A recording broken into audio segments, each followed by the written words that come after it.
সম্মানিত উপস্থিতি, আজকের সংক্ষিপ্ত সময়ে গুরুত্বপূর্ণ আলোচনার বিষয় হচ্ছে জামাতে সালাত পড়ার বিষয়ে কিছু নিয়মকানুন, গুরুত্বপূর্ণ মাসালা মাসাইল। গত জুমাতে চেষ্টা করেছিলাম জামাতে সালাত আদায়ের গুরুত্ব ফজিলত নিয়ে কথা বলার। আজকে তারই কিছু মাসআলা নিয়ে কথা বলবো ইনশাআল্লাহ। জামাতে সালাত আদায়ের ফজিলত আমরা বলার জন্য চেষ্টা করেছি। তো জামাতে সালাত আদায়ের জন্য আল্লাহ সুবহানাহু ওয়া তাআলা বিশাল ফজিলত নির্ধারণ করে রেখেছেন বান্দার জন্য। সেই ফজিলতগুলো আপনার আমার জন্যই নির্ধারণ করে রাখা হয়েছে। এগুলো অন্য কেউ পাবে না, অন্যদের জন্য এগুলো নয়।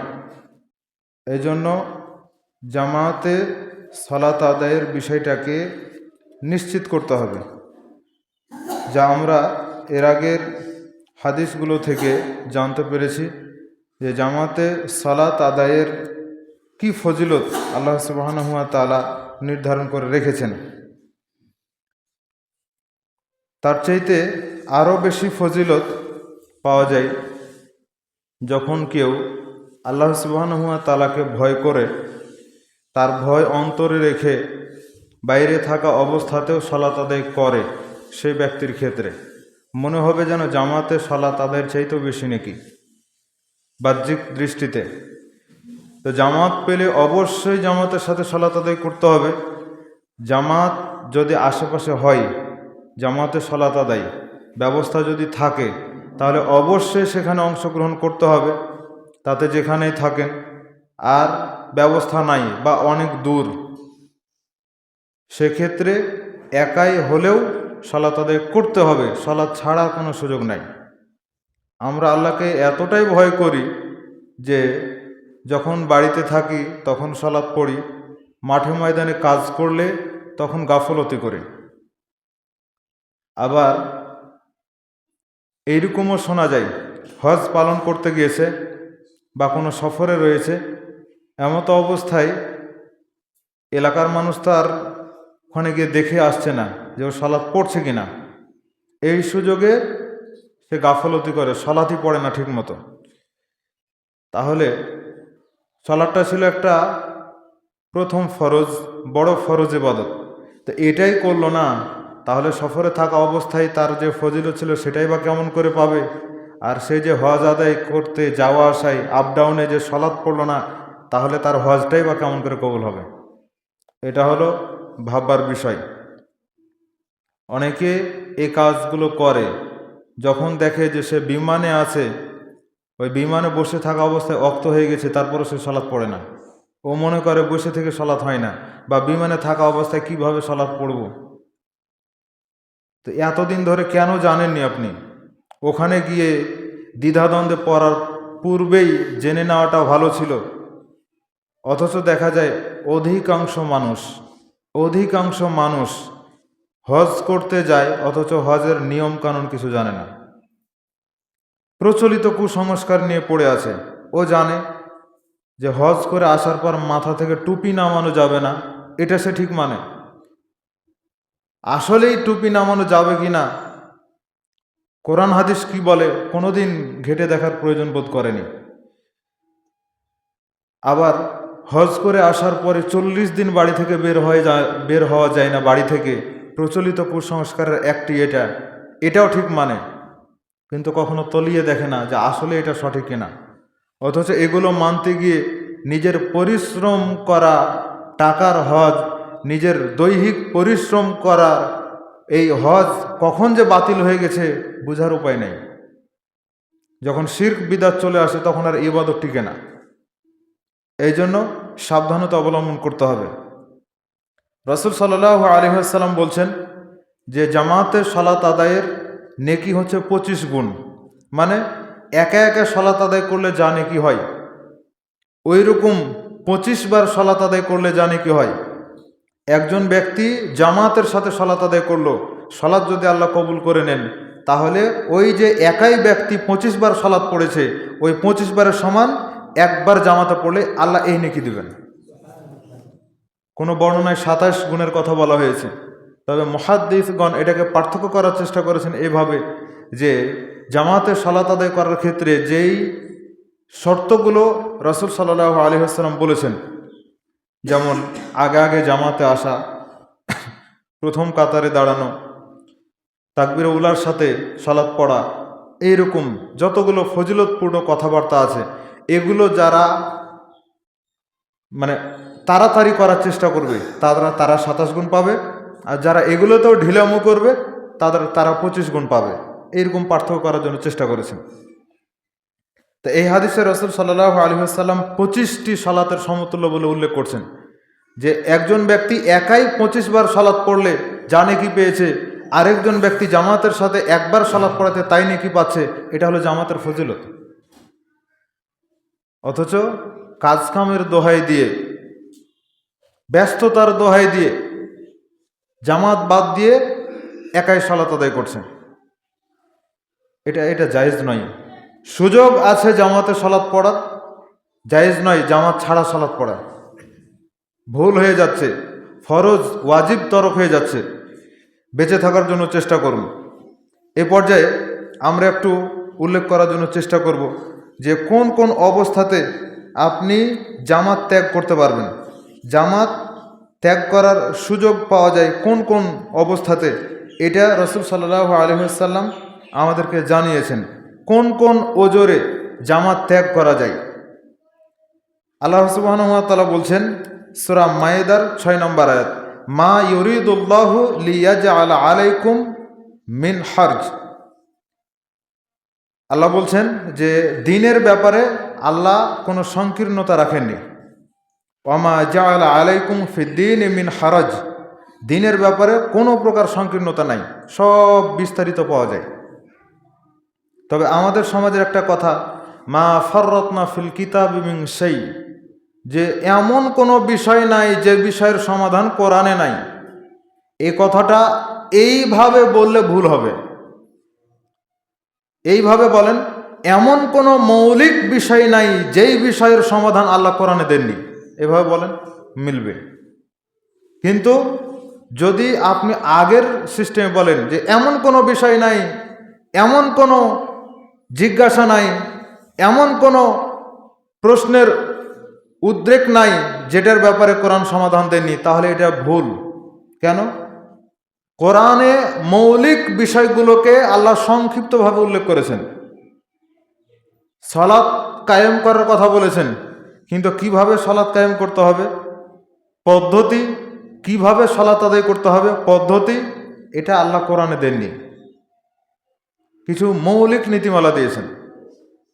সিয়াম কিছু মৌলিক নীতিমালা আছে, যাকাত, হজ, এগুলোর মৌলিক বিধানগুলো, মৌলিক দিক নির্দেশনা আল্লাহ কোরআনে দিয়েছেন, কিন্তু এটার বিস্তারিত বিবরণ রাসূল সাল্লাল্লাহু আলাইহি ওয়াসাল্লামের জীবন থেকে নিতে হবে।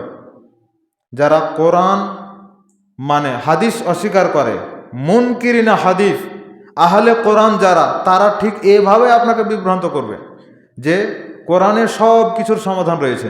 তো কোরআনে যদি সব কিছুর সমাধান থাকে, তাহলে সালাতটা কিভাবে পড়বো এটা কোরআনে কোথায় আছে? অজু কিভাবে করব, অজুর ফরজ 6টা কোরআনে আছে, কিন্তু 6টাতে তো সীমাবদ্ধ নয়, অজুর তো সুন্নতি বিষয় রয়েছে, সুন্নতি পদ্ধতি আছে, এটা কোথা থেকে নেব? তা আমরা আবার অনেক সময় বলি আগে কোরআন মানতে হবে পরে হাদিস মানতে হবে, এ কথাও ভুল। কেন? অজু যখন শুরু করছেন তখন আপনি বিসমিল্লাহ বলে 2 হাত কবজি পর্যন্ত ধুচ্ছেন, তারপরে অন্য কাজগুলো করছেন। আল্লাহ কোরআনে বলছেন সূরা মায়েদার 6 নম্বর আয়াতে, ফাগসিলু উজুহাকুম। প্রথম কথা, ইয়া আইয়ুহাল্লাযীনা আমানু, হে ঈমানদারগণ, যখন তোমরা সালাতে দাঁড়াও, ইযা কুমতুম ইলা সালাহ, যখন তোমরা সালাতে দাঁড়াও, ফাগসিলু উজুহাকুম, তখন তোমরা মুখমণ্ডল ধৌত করো। তাহলে কোরআন বলছে প্রথমে মুখমণ্ডল ধৌত করতে, আর আমরা প্রথমে কি করি? হাত ধুই। তাহলে কি নিয়মটা সঠিক আছে, কিন্তু প্রথম নিলাম কি? হাদিস থেকে নিয়েছি। তাহলে কোরআন আগে মানতে হবে পরে হাদিস মানতে হবে, এ কথাও ভুল। কোরআনের সমাধান পেলে হাদিসে যাওয়ার দরকার নাই, এ কথাও ভুল। আবার কোরআনেই সব কিছুর সমাধান রয়েছে, তাহলে তো হাদিস আর লাগবে না, এইরকম ধ্যান ধারণাও ভুল। যার কারণে হাদিস রাসূল সাল্লাল্লাহু আলাইহি ওয়াসাল্লামের জীবনী থেকে আমাদেরকে সব কিছুর বিস্তারিত বিবরণ নিতে হবে।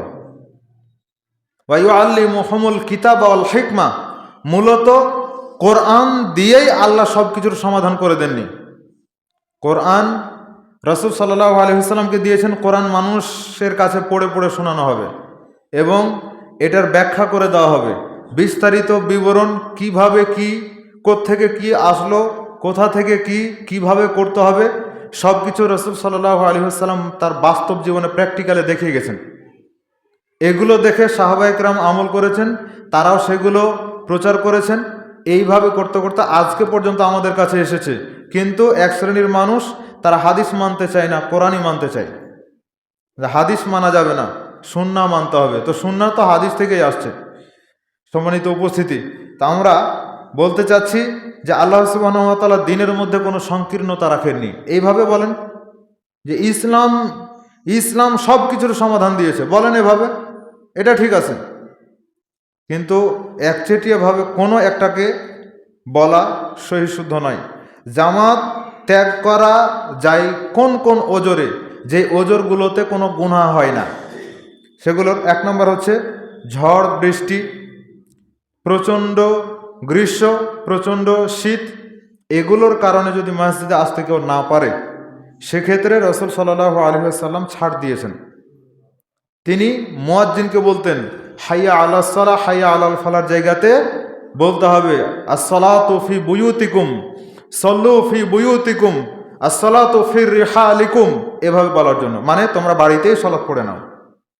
প্রচণ্ড বৃষ্টি হচ্ছে, মানুষ বের হয়ে আসতে পারবে না, তখন সাহাবায়ে কেরাম মুয়াজ্জিনদেরকে বলতেন, রাসূল সাল্লাল্লাহু আলাইহি ওয়াসাল্লাম মুয়াজ্জিনদেরকে বলতেন, যখন মুয়াজ্জিন হাইয়া আলাস সালার জায়গাতে পড়তেন, হাইয়া আলাস সালাহ মানে কি, সালাতের দিকে এসো, তার মানে মসজিদে এসো।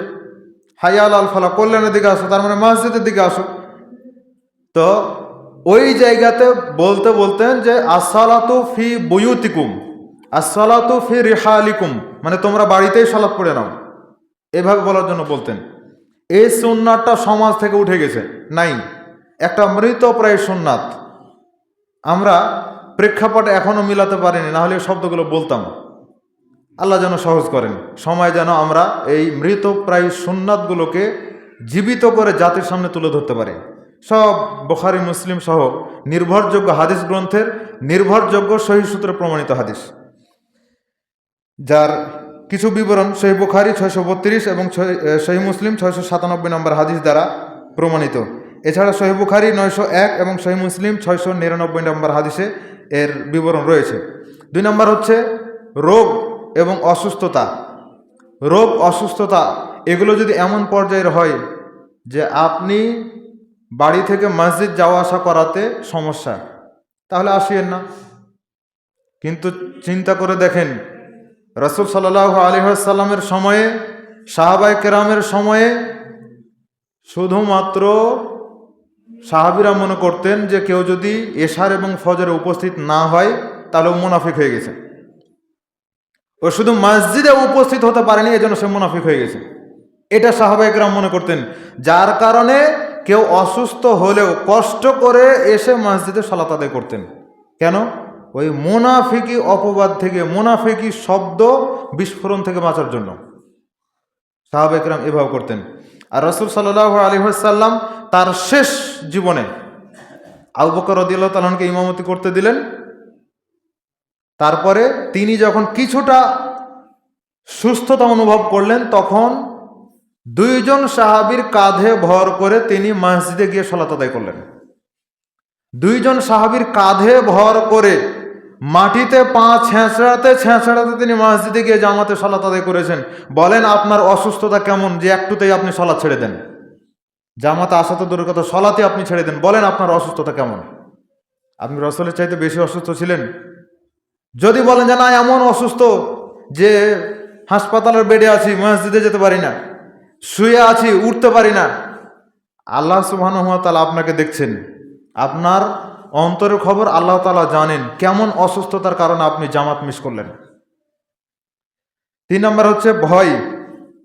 ভয় ভীতি, যে রাস্তা দিয়ে হিংস্র জন্তু অতিক্রম করে এইরকম রাস্তা, বা শত্রু বা ডাকাত পড়তে পারে এইরকম রাস্তা যদি হয়, আর যদি খুব ভয় কাজ করে যে এই রাস্তাতে গেলেই আমি বিপদের মধ্যে পড়তে পারি, তাহলে সেক্ষেত্রে জামাত মিস করার সুযোগ রয়েছে।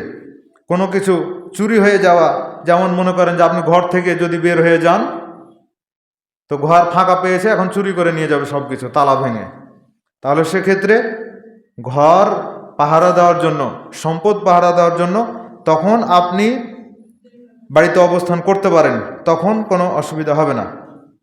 4 নম্বর হচ্ছে সাময়িকভাবে ছাড় রয়েছে খাবার যদি উপস্থিত হয়, তাহলে খাবার উপস্থিত হয়েছে এবং আপনার ক্ষুধাও আছে, খাবার উপস্থিত এবং ক্ষুধা, তাহলে এই অবস্থাতে জামাতে দেরি করতে পারেন, আগে খাবার খেয়ে তারপরে তখন জামাতে উপস্থিত হবেন, এটার সুযোগ রয়েছে। এখন দেখা গেলো যে আপনার খিদে লেগেছে কিন্তু খাবার উপস্থিত হয়নি, তাহলে সালাদটা কষ্ট করে পড়ে নেন। খাবার উপস্থিত হয়েছে কিন্তু আপনার পেটে এখন খিদা নাই, আপনি সালাদ পড়তে পারবেন, এই অবস্থায় সালাদ পড়তে পারবেন, অসুবিধা হবে না, তাহলে সালাদ পড়ে নেন, তারপরে খান। এখন দেখছেন খাবারও উপস্থিত হয়েছে আর এদিকে আমাকে প্রচণ্ড ক্ষুধাও লেগেছে, তাহলে যতটুকু খেলে ক্ষুধা নিবারণ হবে, জামাতে সালাত আদায় করতে মনোযোগের কোনো বিঘ্নতা সৃষ্টি হবে না, তখন আপনি প্রয়োজন মতো খেয়ে তারপরে জামাতে উপস্থিত হন। 5 নম্বর হচ্ছে প্রসাব পায়খানার চাপ যদি থাকে, এমতো অবস্থায় সালাতে অংশগ্রহণ না করে আগে প্রসাব পায়খানা শেষ করতে হবে। প্রসাব পায়খানা শেষ করে অজু করে তারপরে সালাতে দাঁড়ান, না হলে এদিকে সালাতে দাঁড়ালেন আর তল পেটে চাপ দিচ্ছে, এমতো অবস্থায় আপনি কোন দিকে মনোযোগ দিবেন? না সালাত ছাড়তে পারছেন আর না আপনি টিকে থাকতে পারছেন, এইরকম অবস্থা হলে সালাতে মনোযোগ রক্ষা করা মুশকিল। যার কারণে ইসলাম এক্ষেত্রে বলে যে যখন প্রসাব পায়খানার বেগ থাকে তখন আগে ওটাকে সেরে নাও, তারপরে তখন অজু করে সালাত আদায় করো, এটাই হচ্ছে ইসলামের বিধান। 6 নম্বর হচ্ছে মুখে দেহে প্রচণ্ড ঘাম বা দুর্গন্ধ, যেমন অনেকে ওই যে কাঁচা পেঁয়াজ কাঁচা রসুন খায়, এক্ষেত্রে ডাইরেক্ট রসুল সাল্লাল্লাহু আলাইহি সাল্লাম জামাতে অংশগ্রহণ করতে নিষেধ করেছেন। আগে ওটা দুর্গন্ধটা দূর করতে হবে, তারপর ব্রাশ করে নেন, দাঁতুল করে নেন, মুখ পরিষ্কার করে তারপরে জামাতে অংশগ্রহণ করেন। তা এটাই যদি হয় ইসলামের বিধান, তাহলে যারা বিড়ি খায়, সিগারেট খায়, ওটা ফেলে দিয়ে ও এসে অজু করে সালাতে দাঁড়াচ্ছে, তাহলে তার কি হবে?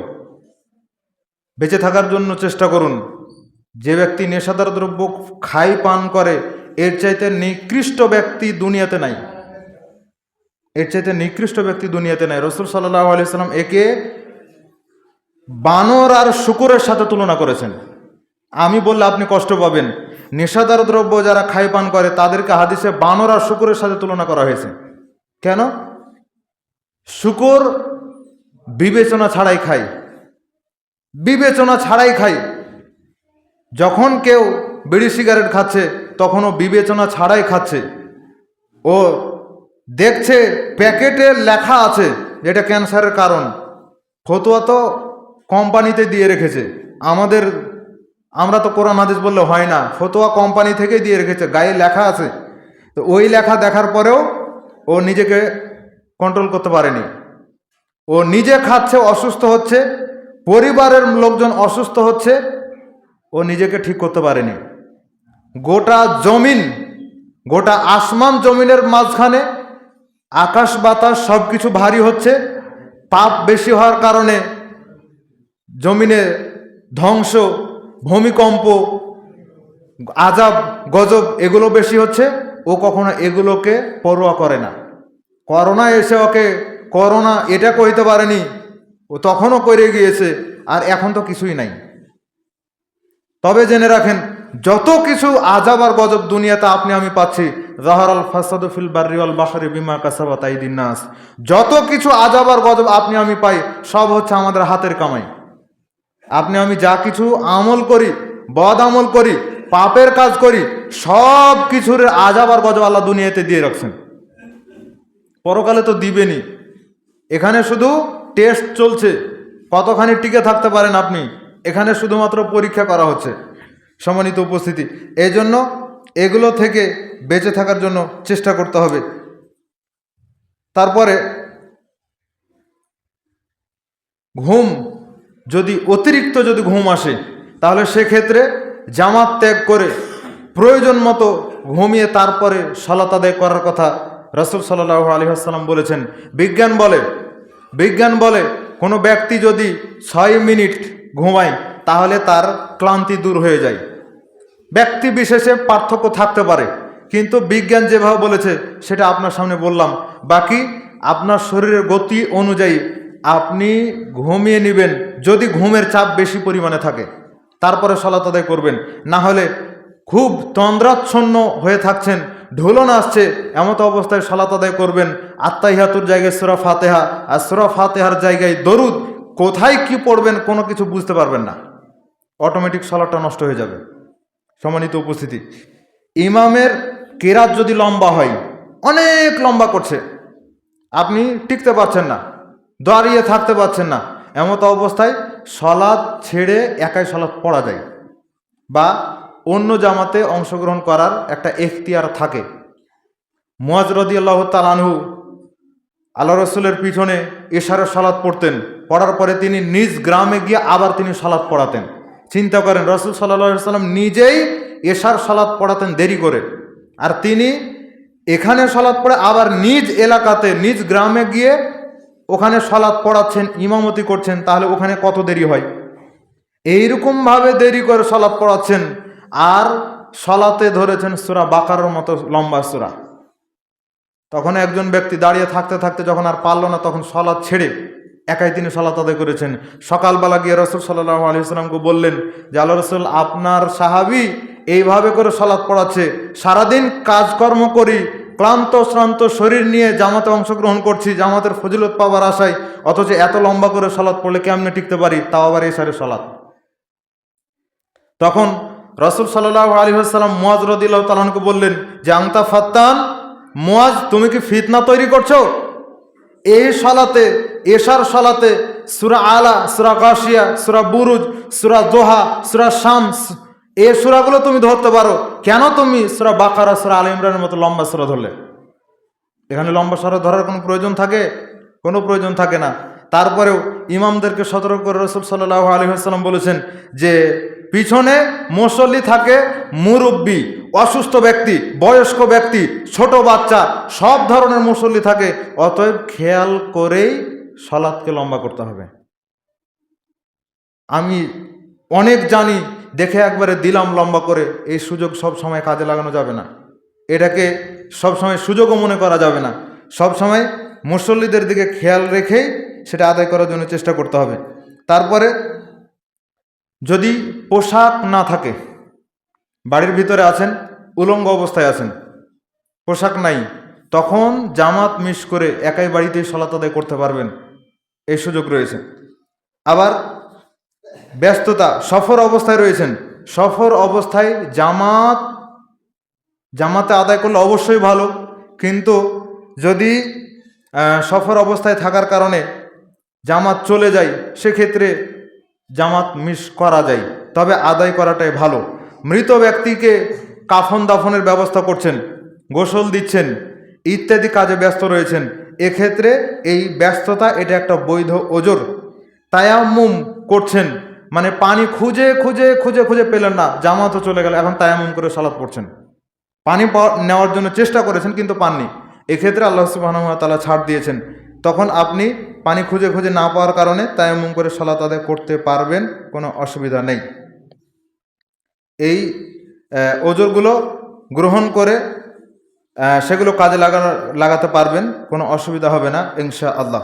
সম্মানিত উপস্থিতি, তাহলে এগুলো হচ্ছে বৈধ ওজর।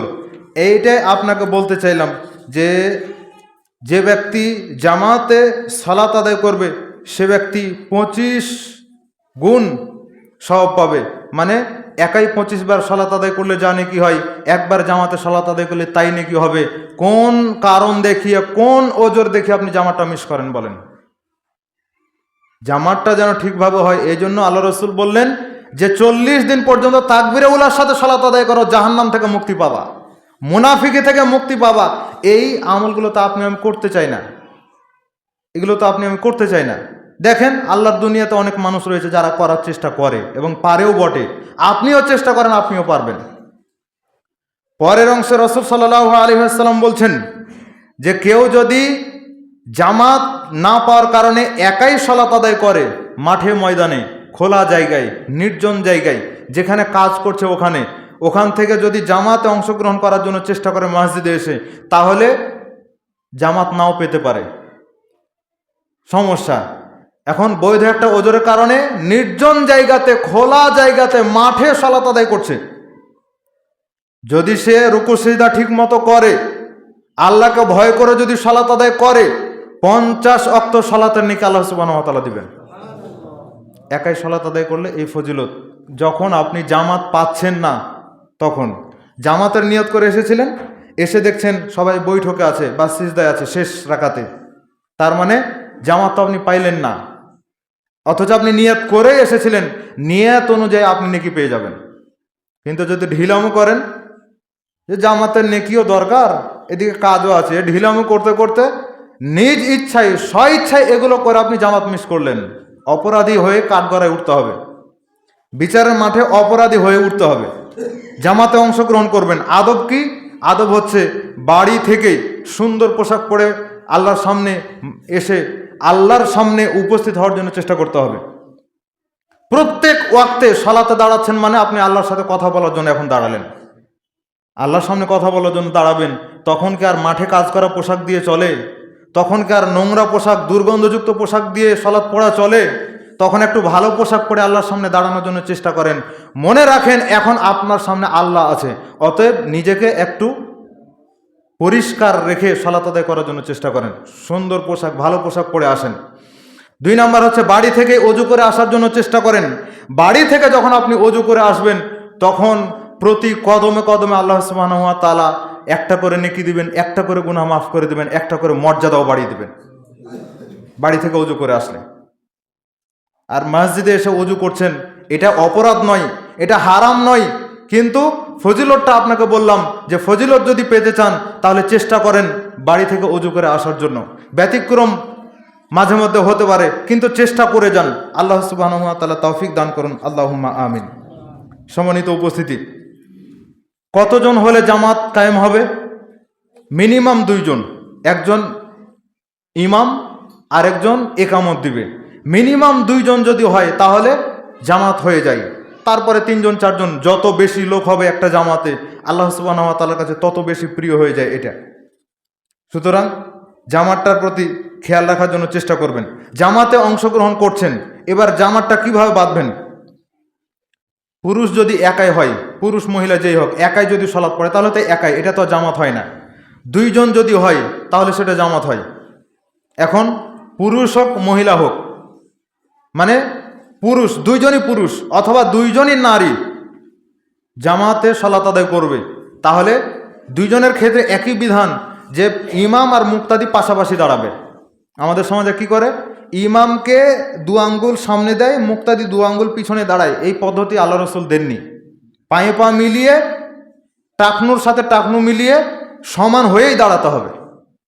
এটা পুরুষ নারী উভয়ের ক্ষেত্রে এই একই সিস্টেম।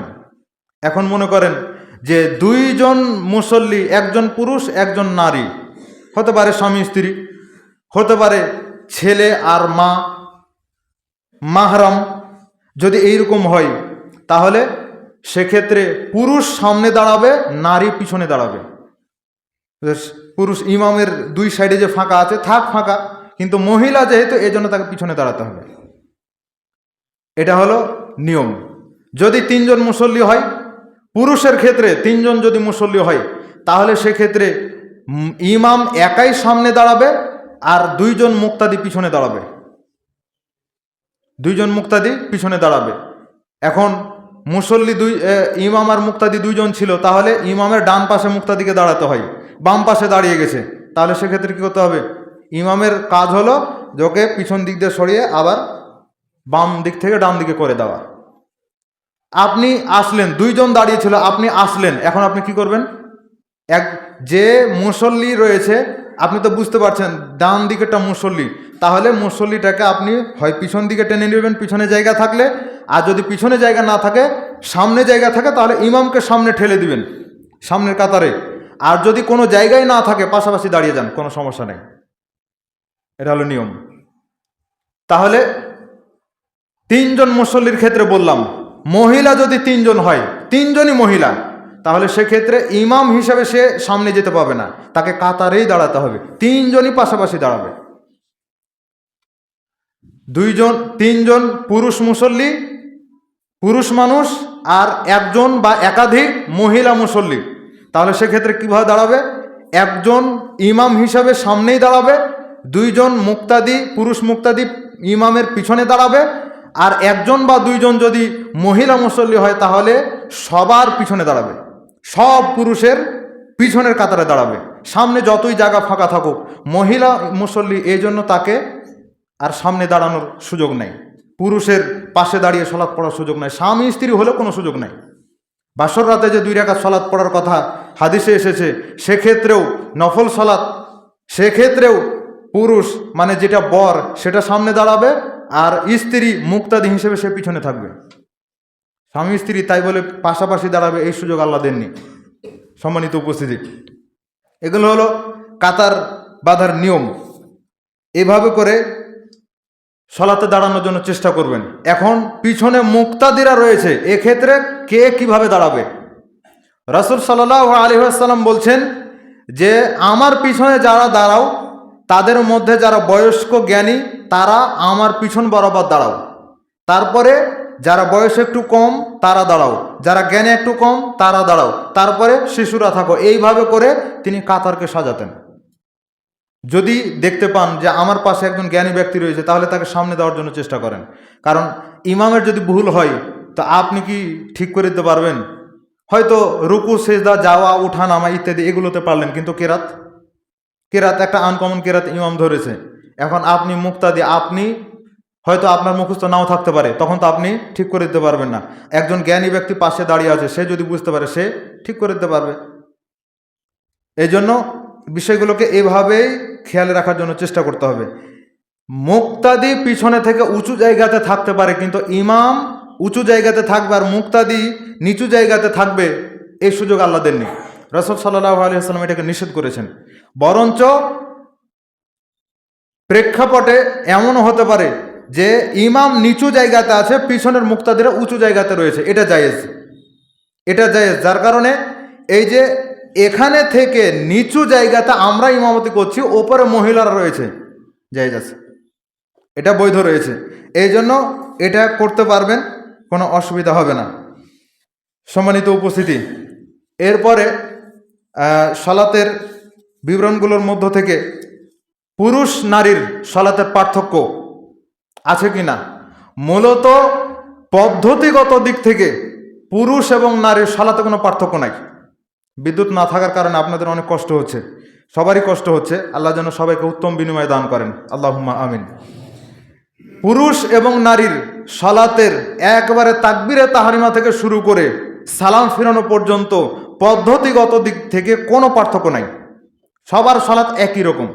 কিন্তু আপনার স্ত্রী কিভাবে সালাত পড়ে, মাঝাবি এলাকা থেকে এসেছে, যার কারণে ও সালাত পড়ে যখন রুকুতে যায়, তখন আপনি আপনার পিঠ সোজা করেন, কিন্তু আপনার স্ত্রী হালকার ওপরে থাকে, পিঠ উঁচু করে রাখে, মাথা উঁচু করে রাখে, জায়েজ নয়।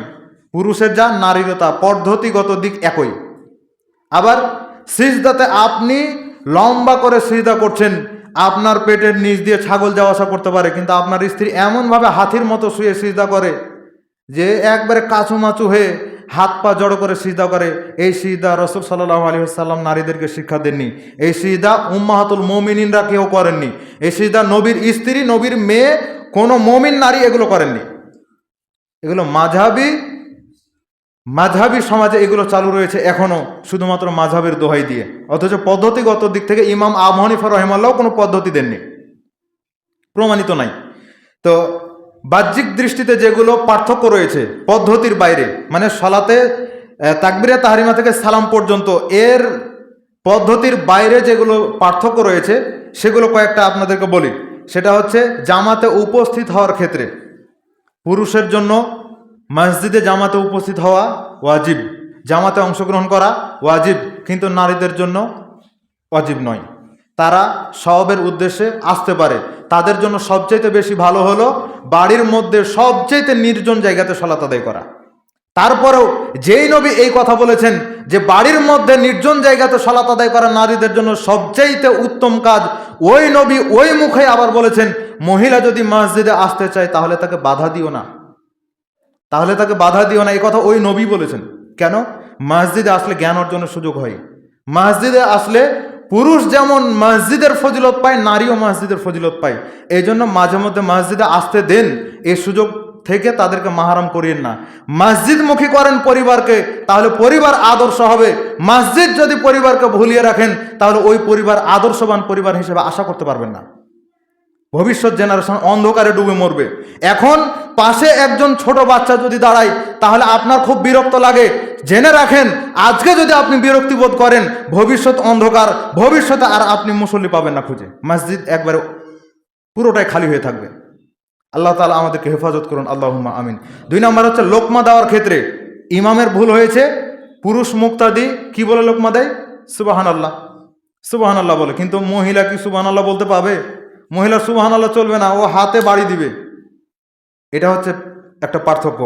তো এগুলো পদ্ধতিগত নয়, এগুলো বাইরের বিষয়। তারপরে কাতার করার ক্ষেত্রে যদি একটানা কাতার হয়, মানে পুরুষের পিছনে মহিলারা দাঁড়াচ্ছে, আলাদা কোনো ব্যবস্থা নাই, তাহলে সেক্ষেত্রে কি রাসূল সাল্লাল্লাহু আলাইহি ওয়াসাল্লাম বলছেন সবচাইতে উত্তম কাতার হচ্ছে প্রথম কাতার, যে কাতারে পুরুষরা দাঁড়ায়। পুরুষদের জন্য সবচাইতে উত্তম কাতার হচ্ছে প্রথম কাতার, আর নারীদের জন্য সবচাইতে উত্তম কাতার হচ্ছে সব পিছনের কাতার, মানে পুরুষদের সব পিছনের কাতার। আর যদি এমন হয় যে আলাদা আলাদা ব্যবস্থা রয়েছে, তাহলে পুরুষদের জন্য যেমন উত্তম কাতার সামনের কাতার, মহিলাদের জন্য উত্তম কাতার সামনের কাতার, যদি আলাদা ব্যবস্থা থাকে। যেমন ওপরে মহিলাদের ব্যবস্থা আছে, এখন ওকে বলবেন যে পুরুষদের পিছন বরাবর তারপরে দাঁড়াও, আর জায়গা কোথায়? তাহলে ওটা মিলবে না। এজন্য তাদের আলাদা ব্যবস্থা থাকার কারণে ওখানে তাদের জন্য প্রথম কাতারই হচ্ছে উত্তম কাতার। সতর ঢাকার ক্ষেত্রে পুরুষ আর নারীর পার্থক্য হলো, সতর পুরুষের থাকে নাভি থেকে হাঁটু পর্যন্ত, এটা ঢাকা ফরজ। সলাতের সময় আরেকটু বৃদ্ধি পায় 2 কাঁধ ঢাকা, এটা হচ্ছে পুরুষদের জন্য জরুরি ঢাকা। আর নারীদের জন্য মুখমণ্ডল খোলা থাকবে, 2 হাত কবজি পর্যন্ত খোলা থাকবে, বাকি পুরোটাই ঢেকে রাখতে হবে, নাহলে তার সালাত কবুল হবে না। পায়ের পাতা যে খোলা থাকে মহিলার সালাত হবে না, চুল বেরিয়ে যায় মহিলার সালাত হবে না, কান বেরিয়ে যায় মহিলার সালাত হবে না, যতই অন্ধকার নির্জন জায়গাতে সালাত আদায় করুক হবে না। এজন্য সতর্ক হওয়ার জন্য চেষ্টা করুন, সম্মানিত উপস্থিতি। তারপরে আজান একামতের ক্ষেত্রে পুরুষরা জামাতে সালাত আদায় করবে, তারা আজান দিয়ে একামত দিয়েই সালাত আদায় করবে, এটা তাদের জন্য। আর মহিলাদের ক্ষেত্রে তাদেরকে একামত দিয়ে সালাত আদায় করতে হবে। তবে আজানের ক্ষেত্রে তাদের জন্য ছাড় আছে। বাড়িতে বা এমন জায়গাতে সালাত পড়ছে যেখানে পুরুষদের আওয়াজ যাবে না, মহিলারা সালাত পড়ছে, মহিলাদের আওয়াজটা পুরুষদের কান পর্যন্ত যাবে না, সেখানে তারা আজান একামত দিয়েই সালাত আদায় করতে পারবে। তবে তাদের জন্য এটা জরুরি নয়, কিন্তু পুরুষদের জন্য জরুরি।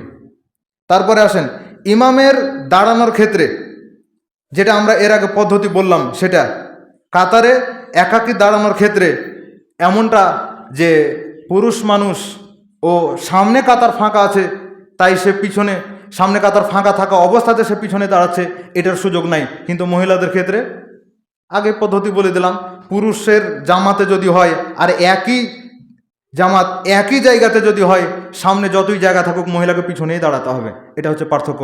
আল্লাহ সুবহানাহু ওয়া তাআলা আমাদেরকে এই পদ্ধতিগুলো জেনে বুঝে মানার জন্য তৌফিক দান করুন। আল্লাহুম্মা আমিন। বারাকাল্লাহু লানা ওয়া লাকুম ফিল কোরআনিল আযীম।